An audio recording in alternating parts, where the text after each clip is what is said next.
আসসালামু আলাইকুম। আমরা সকলেই মুসলিম হিসেবে জান্নাতের বর্ণনা কিন্তু অনেকেই শুনেছি। মহান আল্লাহ তাআলা পবিত্র কোরআনেও কিন্তু এই জান্নাতের বর্ণনা দিয়েছেন। তো এই যে আমার চোখের সামনে একটি আম দেখতে পাচ্ছেন, এই যে আম, এরকম জান্নাতীদের চোখের এবং মুখের সামনে কিন্তু এরকম ফল থাকবে। যেমনিভাবে আমরা দুনিয়াতে এরকম ফল খাই, ঠিক জান্নাতেও আমরা এরকমভাবে ফল ভোগ করতে পারবো। মহান আল্লাহ তাআলা এই যে আমাদের গাছে একটি আমি দিয়েছেন। তো এরকম জান্নাতীরা এরকম মুখের সামনে আম দেখতে পাবে, বিভিন্ন ধরনের ফল দেখতে পাবে। তো এই ফলটা এখন আমরা ছিঁড়ব।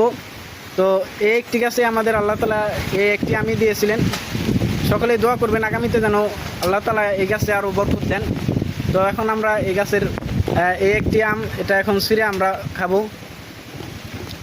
সকলেই দোয়া করবেন।